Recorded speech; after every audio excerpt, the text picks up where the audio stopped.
Bismillahirrahmanirrahim. Di sini saya akan menjelaskan tentang salah satu perkembangan revolusi industri 4.0 yaitu tentang IoT.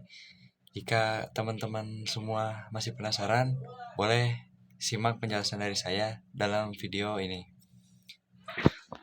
Baik, langsung saja ke pembahasan selanjutnya, yaitu saya akan menjelaskan tentang IoT. Di sini ada beberapa penjelasan yang akan saya jelaskan. Yang pertama itu adalah apa itu IoT. Yang kedua, cara kerja dari IoT. Yang ketiga, apa saja sih komponen-komponen yang ada dalam IoT.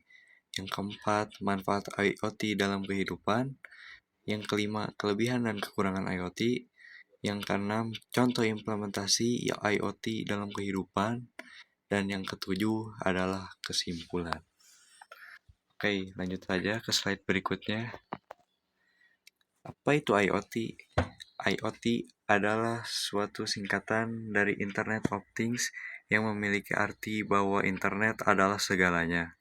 Hal ini memberi makna bahwa IoT adalah suatu konsep saat suatu benda mempunyai teknologi seperti sensor dan software, memiliki tujuan dalam berkomunikasi, menghubungkan, bertukar data, menggunakan perangkat lain saat terhubung ke internet, juga mampu mengirimkan data melalui internet tanpa bantuan komputer atau manusia. Tentunya ini akan memudahkan manusia untuk melakukan sesuatu pekerjaan karena ini juga sangat berhubungan dengan proses otomatisasi ataupun otomasi. Contohnya, kita hanya tinggal menekan tombol di HP untuk menjalankan sesuatu atau memproses sesuatu secara otomatis.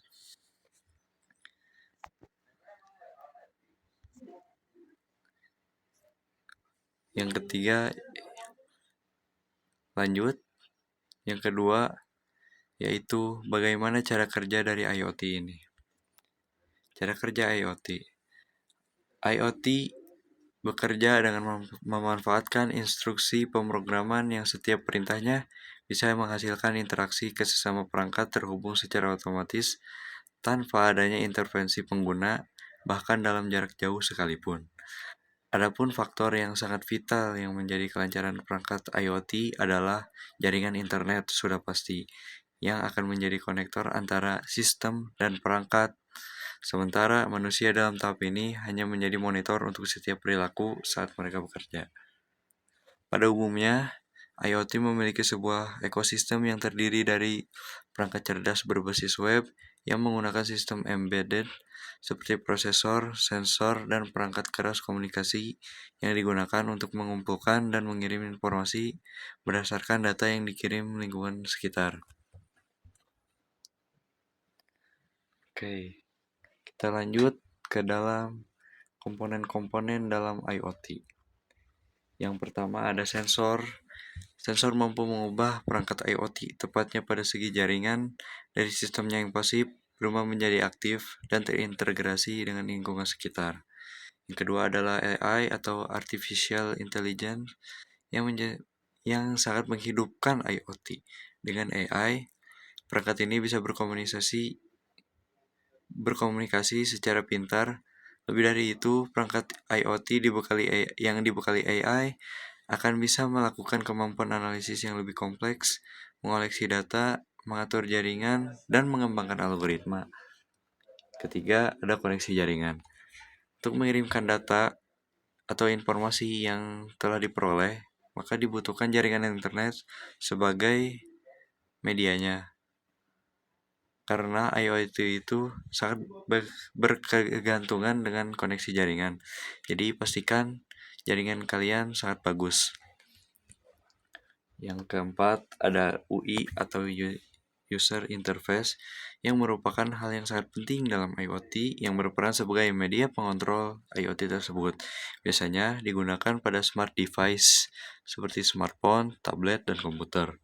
Hal ini berfungsi dalam mengendalikan device dari IoT sendiri. Yang terakhir ada perangkat mikro. Disebutkan jika Internet of Things adalah hal yang mampu mempermudah aktivitas manusia. Selain fungsinya, ternyata ukuran perangkat IoT pun cenderung kecil. Hal ini bertujuan untuk meningkatkan efektivitas penggunanya. Sebut saja proses pemasangan perangkatnya lebih mudah karena ukurannya minim dan tidak terlalu berat.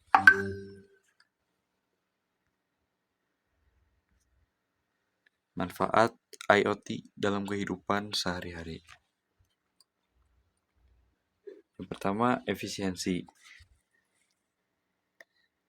Semakin kecil jumlah waktu Anda dalam menyelesaikan tugas, dengan demikian efisiensi kegiatan Anda akan terjaga dengan IoT.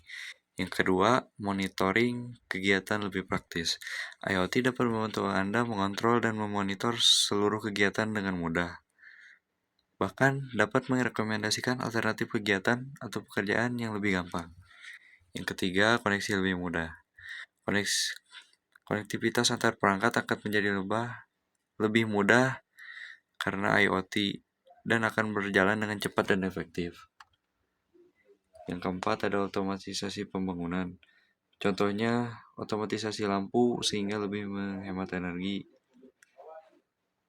IoT ini juga bisa difungsikan untuk melakukan kontrol sistem mekanis, elektrik hingga elektronik yang ada di bangunan ataupun industri. Kelima ada transportasi. Ini juga dapat membantu dalam sistem transportasi, yaitu mesinnya, kendaraan, infrastruktur, serta fungsi dari pengemudinya. Yang keenam ada bidang kesehatan, di mana IoT memudahkan para tenaga medis untuk mendeteksi detak jantung, gula darah, dan banyak-banyak lainnya yang berkaitan dengan medis. Yang terakhir ada perbisnisan. Marketplace tentunya sangat dekat dengan penggunaan internet, apalagi ditambah dengan IoT ini pastinya sangat membantu pemilik bisnis untuk meningkatkan profit atau keuntungan yang mereka dapatkan dari bisnis tersebut. Selain itu, IoT juga pasti memudahkan mereka untuk berkomunikasi dengan para pelanggannya. Oke, lanjut. Sekarang kita akan membahas tentang kelebihan dan kekurangan dari IoT itu sendiri. Yang pertama yaitu kelebihan dulu, yaitu ada pemanfaatan sumber daya yang efisien. Yang kedua, meminimalkan upaya manusia. Yang ketiga, menghemat waktu. Yang keempat, meningkatkan keamanan. Yang kelima, kemampuan untuk mengakses informasi dari mana saja dan kapan saja. Dan yang terakhir, dapat mengotomatiskan tugas. Lalu, di sini ada kekurangan IoT, yaitu kompleksitas. Perusahaan pada akhirnya berurusan dengan sejumlah besar, mungkin makan jutaan perangkat IoT. Ini belum termasuk mengumpulkan serta mengolah data dari semua perangkat. Dan ini sangat rumit sekali atau bisa dikatakan sangat kompleks. Yang kedua, kompatibilitas. Semua perangkat dari produsen berbeda, sulit berkomunikasi karena tidak ada standar kompatibilitas dari IoT. Yang terakhir ada keamanan dan privasi. Sistem IoT saling berhubung dan berkomunikasi melalui jaringan. Ini menawarkan sedikit kendali walau ada sistem pengamanan. Selain itu, dapat juga menyebabkan berbagai jenis serangan jaringan. Sistem IoT juga menyediakan data pribadi yang bersifat substansial dengan detail maksimum tanpa ada partisipasi aktif. Lanjut, di sini ada implementasi IoT. Yang pertama ada smart home, yaitu contohnya pengaturan suhu otomatis, penerangan otomatis sesuai dengan kehadiran orang.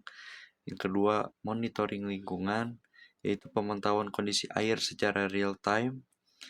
Yang ketiga ada di bidang manufaktur, pemantauan lini produksi dan pemeliharaan peralatan. Yang keempat ada bidang transportasi, yaitu untuk memantau jumlah penumpang otomotif, pendeteksi kegagalan peralatan kendaraan. Kelima, ada bidang kesehatan, yaitu pemantauan pasien dari jarak yang jauh. Dan yang terakhir ada dari infrastruktur, yaitu pendeteksi jalur kereta api dan palang kereta api otomatis.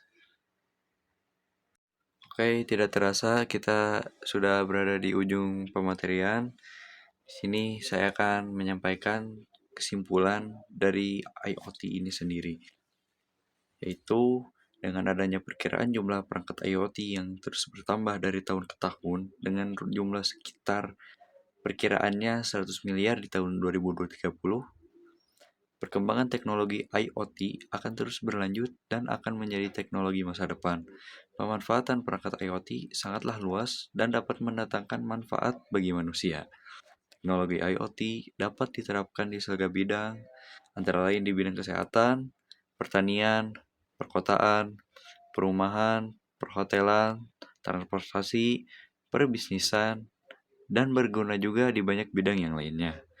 Dengan demikian, pengetahuan dan keahlian di bidang IoT akan sangat diperlukan oleh orang-orang yang bekerja di dalam bidang teknologi.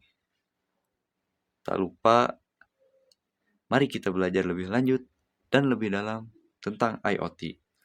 Terima kasih. Sekian dari saya. Mohon maaf apabila terbata-bata atau kurang jelas dalam penjelasan. Terima kasih. Sampai jumpa semuanya. Baik semuanya, segitu aja video dari saya. Semoga materinya bermanfaat dan menambah ilmu bagi teman-teman semua. Mohon maaf juga bila dalam penyampaiannya masih ada kekurangan dalam kata-kata atau segi penyampaian. Karena saya juga manusia teman-teman, pasti kita mempunyai sesuatu kesalahan yang bisa dibilang di luar kendali kita. Oke, cukup sekian saja dari saya. Selamat malam, selamat pagi, selamat siang, selamat sore. Jangan lupa tetap bahagia, sehat selalu. Assalamualaikum warahmatullahi wabarakatuh.